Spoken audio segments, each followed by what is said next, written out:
Vamos a analizarlo desde tres ángulos: el legal, el psicológico, el estudiantil. Vamos a conversarlo tratando de buscar información por un lado y por supuesto lo que pensamos del tema. Comienzo por las damas.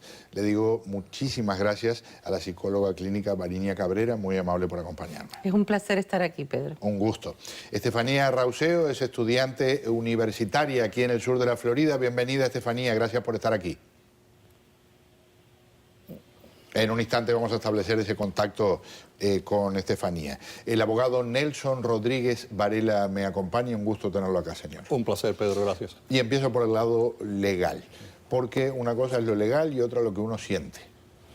Sí, y cuando se analiza esto desde el punto de vista popular, y me incluyo en eso, me parece un dictamen espeluznante. No me puedo imaginar cómo un juez, bajo circunstancias tan violentas como esa, puede haber encontrado que esa era una sentencia apropiada en este caso. Puedo pensar en múltiples jurisdicciones donde he practicado a través de mi carrera, donde eso no hubiera ocurrido de esa forma, particularmente después de que se celebra un juicio. Una vez que tú como acusado fuerzas al Estado a que presente la evidencia, fuerzas a que la víctima de un crimen como esto testifique y ese jurado te encuentra culpable, ya no hay preguntas acerca de si la evidencia era suficiente o si ocurrió lo que la víctima está diciendo. Ya el jurado se ha pronunciado con respecto a eso.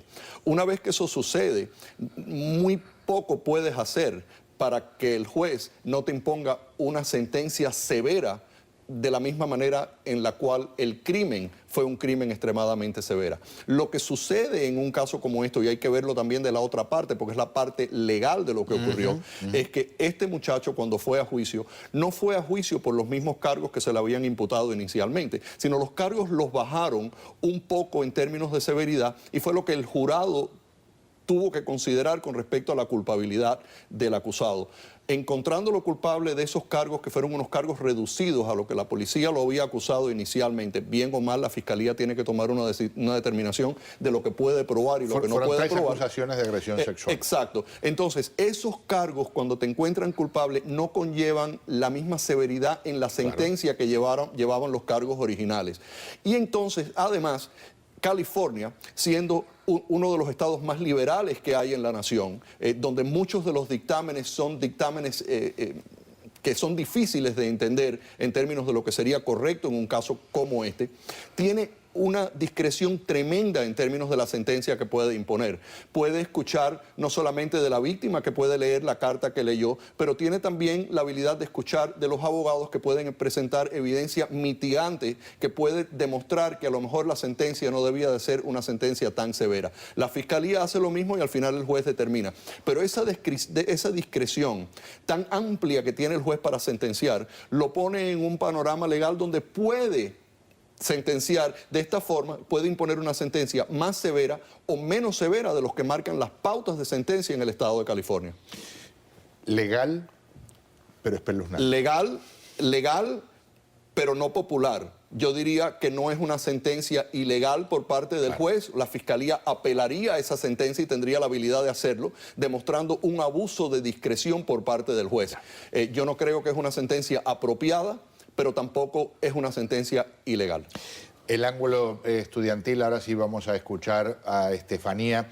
¿Qué sientes cuando escuchas lo que estamos hablando y sobre todo lo que has leído y visto del caso? Hola Pedro, gracias por la invitación y bueno, nada, yo creo que independientemente de que sabemos ya por lo que acaba de decir el abogado Varela que no es una sentencia ilegal, yo creo que es indignante, sobre todo porque cuando yo como mujer estoy en la universidad, uno se siente seguro, uno no está pensando que a uno le va a pasar nada, uno no está pensando que quizás te pueden atacar, que te pueden violar, uno como mujer se siente súper indignado y yo creo que leer esa carta que escribió el papá es como un poquito cínico de su parte, decir que su hijo ya no disfruta la comida, que fueron 20 minutos contra 20 años de cárcel.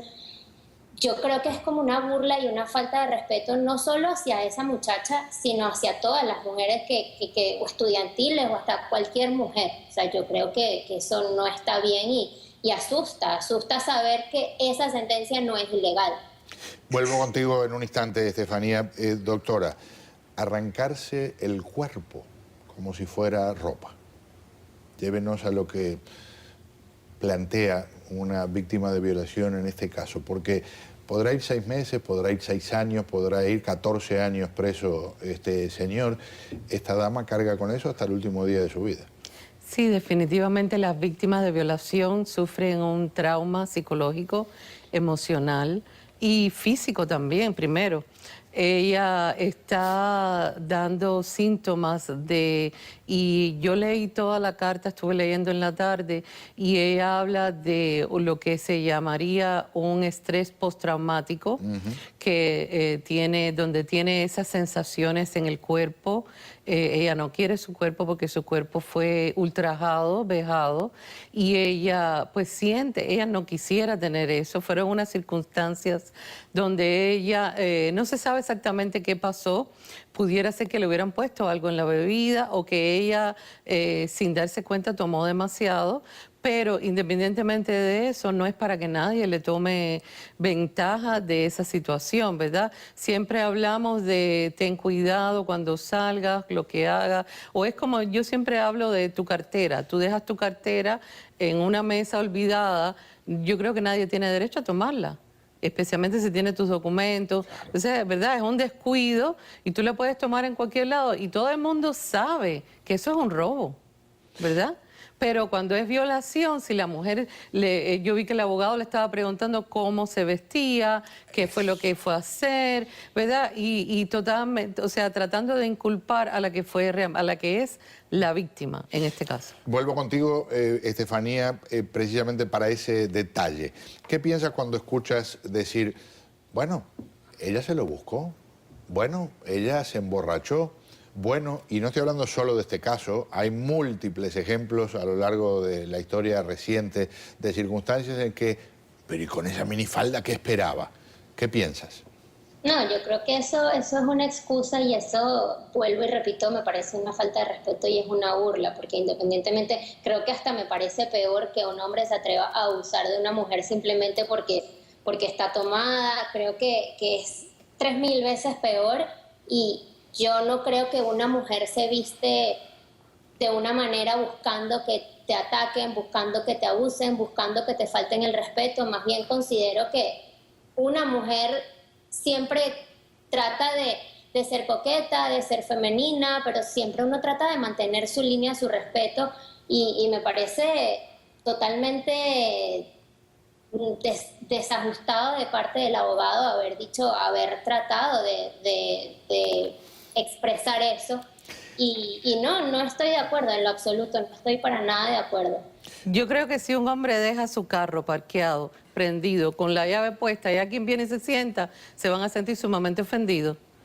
Yo le planteo un caso todavía más drástico. Si un señor va caminando por ahí con los pantalones apretados y entonces viene otro señor y le toca el trasero porque le pareció atractivo, estoy seguro que el señor del pantalón apretado se va a sentir muy molesto. Exactamente. Si no dio una invitación para eso. Puntualizo, Estefanía, cuando habla del abogado, de lo que dijo el abogado, está hablando del abogado en el caso de California, no del abogado Rodríguez Varela. Claro. Yo sé, no, pero para que quede claro, para que no se confunda nadie entre los televidentes. Y yo no lo tomo así. Yo conozco a Estefanía, es una gran profesional y la conozco hace tiempo. Pero lo que sí te puedo decir lo siguiente, el trabajo de un abogado para defender un caso de este tipo, y hay que tener en cuenta que uno como acusado en este país tiene un derecho absoluto a un juicio justo. Y todas esas garantías procesales existen no necesariamente para preservar los derechos del culpable, aunque sí existen para preservar, pero también para proteger a los inocentes. Entonces el trabajo de un abogado en un caso como ese, tan sensitivo, tan difícil de llevar de una forma lógica, porque tienes que siempre mantener el respeto a la víctima, si no vas a insultar al jurado, pero tienes que hacer todo lo posible por representar a ese individuo que no se quiere declarar culpable, que quiere que le presenten ese juicio, que quiere tener su día en corte, y tienes que hacer todo lo posible para demostrar que no tiene credibilidad, que no se acuerda de las cosas, no que estaba vestida de cierta forma, porque eso no es admisible tampoco, y un juez no va a permitir ese tipo de testimonio ni ese tipo de preguntas, no porque insulte a la víctima, sino porque es simple y llanamente irrelevante a los cargos y no corresponden a ninguna defensa. Pero es un trabajo extremadamente difícil. es uno de los casos más difíciles de defender precisamente porque tiene ese elemento de sensibilidad. Y aunque hay abogados que tienen que hacer todas esas preguntas, es simplemente su trabajo que lo tiene que hacer. Pero yo te garantizo que en el 99% de los casos, el abogado que está haciendo esa pregunta lo está haciendo por su trabajo, porque lo tiene que hacer bien, pero no porque quiera insultar a la víctima o porque le parezca que la víctima se lo estaba buscando por la forma que estaba vestida o por su conducta. Claramente, uno no debe emborracharse, uno debe mantener cierta cordura y cierto control sobre sí mismo para que no ocurran estas cosas. Pero de ahí a brincar y decir que esto ocurrió por esa razón es francamente un descalabro, claro. Y no se podría pensar nunca bajo esas circunstancias. Pero de que se utilizan esas circunstancias para probar la credibilidad de los testigos y corroborar el testimonio que se está presentando en la corte, un abogado que no lo haga no estuviera haciendo su trabajo. Redondeo brevemente con otro ángulo, que es la mente del padre del violador. Cuando llega a situaciones extremas, justificando, él dice en un momento en la carta que escribió: mi hijo nunca cometió un acto violento contra alguien, incluyendo lo que pasó en esa jornada, y se refiere a la jornada de la agresión sexual. Inaudito, pero eso demuestra exactamente por qué su hijo se vio envuelto en esa situación. Porque él lo que ha aprendido de su padre es que es un chauvinismo en contra de las mujeres. El hombre evidentemente es un machista y evidentemente si él fuera el padre de la muchacha, no, yo estoy segura que no estaría pensando eso ni diciendo eso tan libremente. Pero como es el padre del hijo y es lo que él, de esa manera él lo ve. O sea, él ve que si una mujer, y sabe Dios cómo trata a la madre, yo pienso que nada bien. Yo pienso que no trata a la madre nada bien. Acuérdate que la mamá de Al Capone también lo quería mucho a Al Capone. Y durante toda su trayectoria mató cientos de personas, pero su mamá siempre estuvo a su lado. Que el padre haya dicho eso, yo francamente no culpo tanto al padre. Culpo al hijo por lo que hizo y tiene que ser responsable. Y culpo al juez porque debía de haber impuesto una sentencia más severa de lo que hizo. Pero los padres y las madres, yo creo que hasta cierto punto es más difícil de culparlos. Pero, abogado, ahora, yo respetuosamente discrepo porque en una situación de esa el padre puede decir: amo con toda mi alma a mi hijo, pero qué error espantoso cometió. También. O no decir nada. No, tal vez no. Simplemente callarse, pero el hacer ese tipo de alegación a mí me da mucho que pensar de lo que él piensa y cómo él piensa, y a mí me da mucho que pensar de la educación que su hijo ha visto con él, porque su hijo lo ha visto con él, y yo no lo culpo a él.